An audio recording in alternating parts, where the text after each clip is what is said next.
তুমি কি দশম শ্রেণীর শিক্ষার্থী? কিছুদিনের মধ্যেই তোমাদের সেকেন্ড ইউনিট টেস্ট আসন্ন।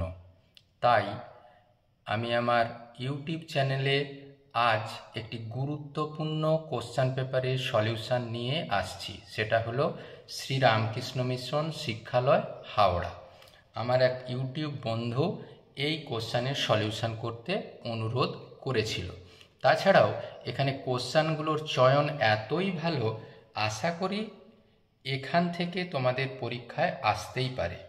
তাই এই কোশ্চেনের সলিউশন না দেখে পরীক্ষায় বসাটা খুব একটা বুদ্ধিমানের কাজ হবে না বলে আমার মনে হয়। আর এই চ্যানেলের কন্টেন্ট যদি ভালো লাগে অবশ্যই চ্যানেলটিকে সাবস্ক্রাইব করে পাশে থাকার অনুরোধ রাখলাম। বিভিন্ন সময় মাধ্যমিক বা তার পূর্ববর্তী বা পরবর্তী সময়ে বিভিন্ন ধরনের সলিউশন নিয়ে আসছি। তাই আজকের কোশ্চেন পেপারে আলোচনা একেবারে শুরু করা যাক। প্রথমে দেখো একের দাগে আছে এ ৭৫০০ টাকা ৭৫০০ টাকা ব্যবসায় শুরু করার ৩ মাস পর বি ১০০০ টাকা দিয়ে ব্যবসায় যোগদান করে। বছরের শেষে লভ্যাংশের অনুপাত নির্ণয় করতে হবে। আমরা কেমন করে করেছি? এ ৭৫০০ টাকা ১২ মাস খেটেছে, আবার বি এর এই ১০০০০ টাকা ৯ মাস খেটেছে। ১ মাস হিসেবে তুল্য মূলধন ৭৫০০ গুণিত ১২ আর ১০০০০ গুণিত ৯। দেখো শুধু শূন্য কেটে দিয়ে ৭৫ গুণ ১২ করেছি, ১০০ গুণ ৯। এরপরে দেখো ২৫ তিনে ৭৫, ২৫ দিয়ে মনে মনে কেটে ৩ গুণিত ১২ আর ২৫ চারে ১০০, ৪ গুণিত ৯ করেছি। এই ৩ 12 ৩৬, ৪ 9 ৩৬, অর্থাৎ লভ্যাংশের অনুপাত হবে 1:1, অর্থাৎ option B is the right answer. পরে দেখো ax² + bx + c = 0 সমীকরণের একটি বীজ অপরটির অন্যন্য হলে কোন অপশান হবে?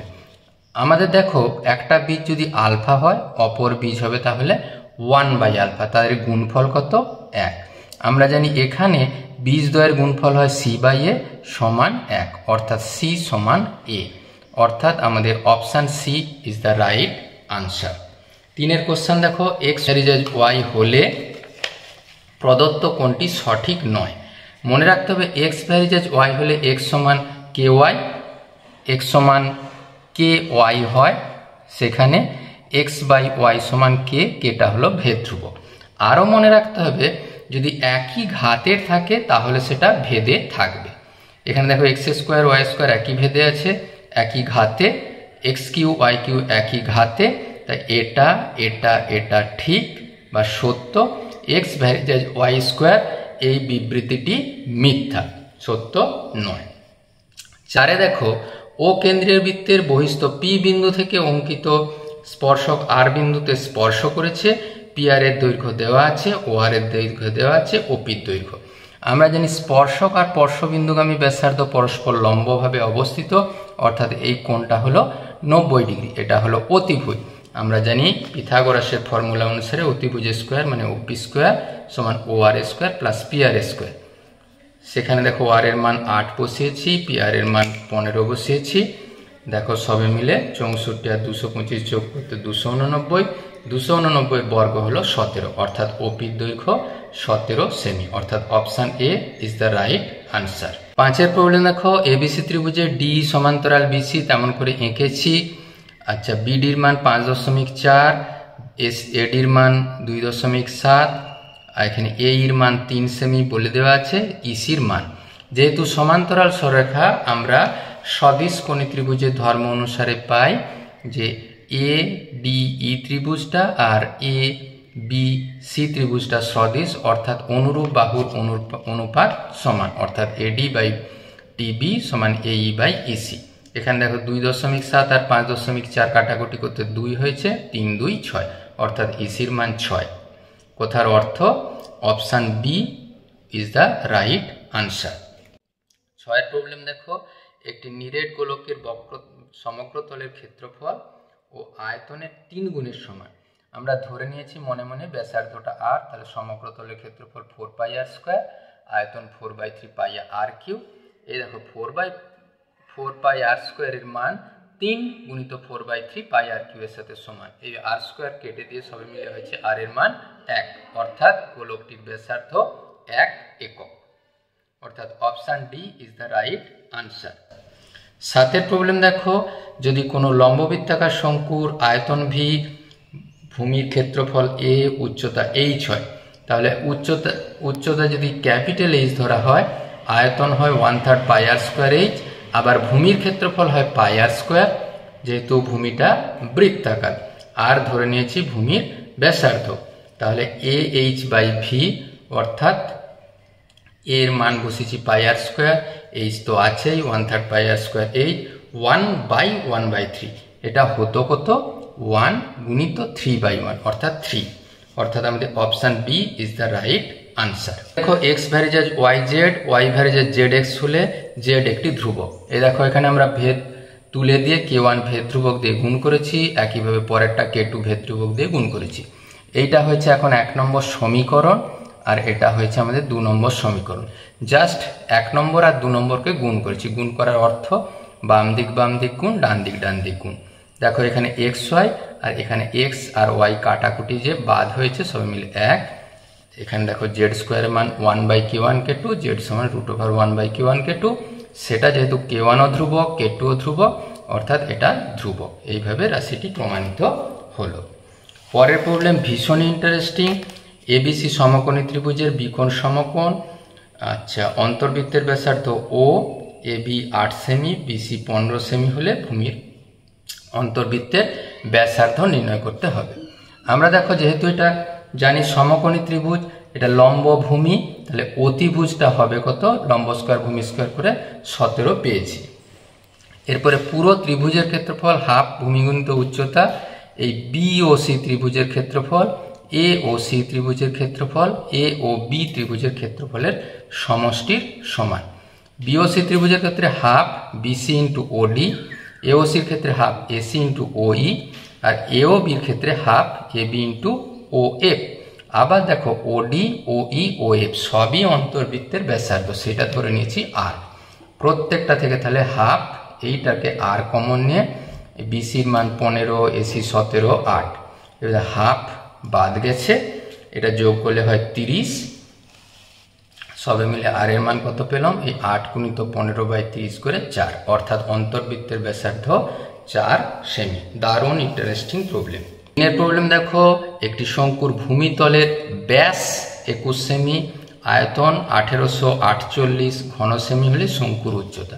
ভূমিতলের ব্যাস যেহেতু 21 সেমি দেওয়া আছে, আমরা ব্যাসার্ধ 21/2 করে নিয়েছি, ধরে নিচ্ছি উচ্চতা h সেমি। শঙ্কুর উচ্চতা কত হয় 1/3 পাই মানে 22/7, আর স্কোয়ার মানে 21/2 গুণিত 21/2 গুণিত h, সেইটার মানে দেখো 1848। এখানে 3 7 21, 7 7 কেটে দিয়েছি, এখানে 2 11 কেটেছি, তাহলে দেখো 1 8 4 8 গুণিত 2 ভাজিত 11 গুণিত 21 সবে মিলে দেখো হয়েছে 16, অর্থাৎ শঙ্কুর উচ্চতা 16 সেমি। পরে দেখো দুটি গোলকের ব্যাসার্ধের অনুপাত 1:2, তাদের সমগ্র তলের ক্ষেত্রফলের অনুপাত। তাহলে গোলকের ব্যাসার্ধের অনুপাত r1 r2, যদি ব্যাসার্ধ হয় r1/r2 1/2 দেওয়া আছে। সমগ্র তলের ক্ষেত্রফল 4πr1 স্কোয়ার, পরেরটায় 4πr2 তাদের অনুপাত কত, এই 4π আর 4π কেটে যে r1/r2 হোল স্কোয়ার, মানে 1/2 হোল স্কোয়ার 1/4, অর্থাৎ তাদের সমগ্র তলের ক্ষেত্রফলের অনুপাত কত হবে 1:4। আগের প্রবলেম দেখো, বছরের শুরুতে দুই বন্ধু সুজিত ও চন্দন 6000 টাকা 5000 টাকা মূলধন দিয়ে একটি ব্যবসা শুরু করে।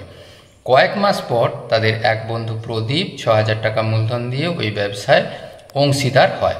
তাহলে 1 বছর পর 15,000 টাকা লাভ হলে প্রদীপ 4000 টাকা লভ্যাংশ দিলে প্রদীপ কত মাস পরে ব্যবসায় নিয়োজিত হয়েছিল। সুজিতা যদি 6000 টাকা দেয়, 12 মাসই খেটেছে, 1 মাস হিসেবে তুল্য মূলধন 6000 গুণিত 12। একইভাবে চন্দনের 5000 টাকা 12 মাস খেটেছে, 1 মাস হিসেবে তুল্য মূলধন 5000 গুণিত 12। এরপর দেখো মনে করছি প্রদীপ x মাস পরে ব্যবসায় নিয়োগ করেছে, তাহলে তার টাকা খেটেছে কত, এই 12 - x, টোটাল 1 বছর 12 মাস, তাহলে প্রদীপের 6000 টাকা 12 - x মাস খেটেছে, 1 মাস হিসেবে তুল্য মূলধন 6000 গুণিত 12 - x টাকা। এবার তাদের মূলধনের অনুপাত হিসাব করেছি। অনুপাত হিসাব করতে গিয়ে দেখো এইখানে 3টা করে শূন্য, অর্থাৎ 1000 দিয়ে প্রথমে ভাগ করেছি, তারপরে 6 দিয়ে ভাগ করেছি, তাহলে হয়েছে অনুপাত কত? 12:10:12 - x। 1 বছর পরে মোট লাভ 15,000 টাকা। তাহলে আমাদের প্রদীপের লাভ কত হবে? ওই আনুপাতিক ভাগাহার হিসাবে, তাহলে 12 - x ভাজিত 12 + 10 + 12 - x ইন্টু এত টাকা। এইটাই কত? 4,000 টাকা বলে দেওয়া আছে। তাহলে আমরা এখানে ক্যালকুলেশন করেছি, এটা 34 - x। এখানেও ক্যালকুলেশন করার সময় এই যে 1000 1000 বাদ দিয়ে দিচ্ছি, 15কে গুণ করে এগুলো পাওয়া গেছে। এই 15 12 180, 15x 4 দিয়ে গুণ করে 134 - 4x, এক পাশে এসে 11x সমান এটা বিয়োগ করে 44, x এর মান পেয়েছি 4। অর্থাৎ প্রদীপ 4 মাস পর ব্যবসায় যোগ দিয়েছিল। প্রবলেম দেখো, কমল, শুভেন্দু ও বিবেক কোনো একটি যৌথ ব্যবসা 8,000 6,000 4,000 টাকা নিয়োগ করেন। স্থির হলো যে ব্যবসা পরিচালনার জন্য বিবেক 12.5% লাভ পাবে। লাভের অবশিষ্ট 3 জন মূলধন অনুপাতে ভাগ করে নেবে। যদি কোনো এক বছর কমল বিবেকের চেয়ে 75 টাকা বেশি পায়, সে বছর মোট লাভ কত আর কে কত লভ্যাংশ পেয়েছিল। খুব সহজ করে আমরা মূলধনের অনুপাত করেছি 8,000 অনুপাত 6,000 অনুপাত 4,000, মানে 4:3:2। মোট লাভ মনে করছি x টাকা। লাভের 12.5% x গুণিত 12.5 মানে 25/2 গুণিত ভাজিত 100 করে, সবে মিলে হয়েছে দেখো x/8। বাকি লাভ x, টোটাল লাভ ছিল x/8, এই 12.5%, তাহলে হয়েছে 7x/8 টাকা। এরপর দেখো মূলধন অনুপাতে কমল কত পাবে। কমলের মূলধন অনুপাতে 4 ছিল, 4 / 4 + 3 + 2, সবে মিলে দেখো 4/9 ইন্টু কোন টাকার? এই 7x বাকি লভ্যাংশটা মূলধন অনুপাতে পাবে, সবে হয়েছে দেখো 7x/18। একইভাবে বিবেক কত পাবে?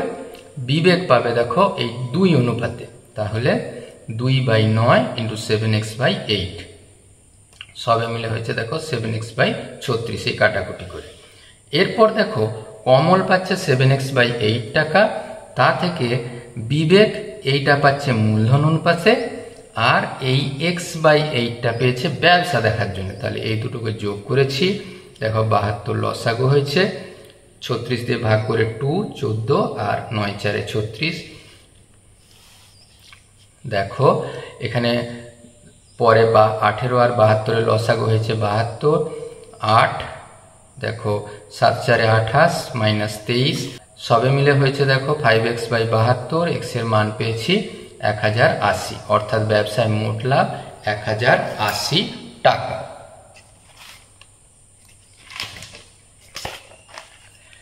এরপর দেখো বিবেক লভ্যাংশ পাবে কত? এই অংশের লভ্যাংশ, এই টোটালটা মানে আমরা একেবারে এই 23x/72 এখানে বসিয়ে দিই। 23 একদম করেছি কত? 23x/72, x মানে 1080, কাটাকুটি করে 345। শুভেন্দু পাবে কত? দেখো এই 3 অনুপাতে, মানে 3/9 7/8x, সবে মিলে হয়েছে 315। কমল পাচ্ছে দেখো 7x/8, এটাকে এমনভাবেও করতে পারো, অথবা বিবেকের থেকে কমল 75 টাকা বেশি পায়, অর্থাৎ 420 টাকা। দেখো একটা ভেদ সংক্রান্ত সমস্যা দেওয়া আছে, x³ - 1/y³ ভ্যারিজেজ x³ + 1/y³ হলে x ভ্যারিজেজ 1/y দেখাতে হবে। আমরা কি ভেদটাকে তুলে দিয়ে ভেদ ধ্রুবক দিয়ে গুণ করে দিয়েছি, তাহলে এটাকে উল্টে দেখো x³ + 1/y³ divided by x³ - 1/y³ এর মান পেয়েছি 1/k। তারপরে জাস্ট এটা যোগ ভাগ প্রক্রিয়া ব্যবহার করেছি। যোগ ভাগ ব্যবহার করে লব যোগ হর, লব বিয়োগ হর করে এখানে দেখো 2x³ হতো, আর 2 একই রাশি ছিল, 2টাকে বাদ দিয়ে দিচ্ছি, সবে মিলে x³ ডিভাইডেড বাই 1/y³, সেইটাকে দেখো আমরা ঘনমূল করেছি, পেয়েছি কত? 1 + k/1 - k। এই টোটালটা যেহেতু ধ্রুবক, তাহলে x ভ্যারিজেজ 1/y। ভীষণই ইন্টারেস্টিং এবং গুরুত্বপূর্ণ প্রবলেম। পরে দেখো সমাধান করো। এক্ষেত্রে দেখো x + 4/x - 4 তারই হোল স্কোয়ার, এখানে একই রাশি আছে, তাহলে আমরা x + 4/x - 4কে একটা রাশি p ধরে নিলাম, তাহলে রাশিটা হলো p² - 5p + 6। সেখানে দেখো পেয়েছি p এর মান একটা 3, একটা পেয়েছি 2।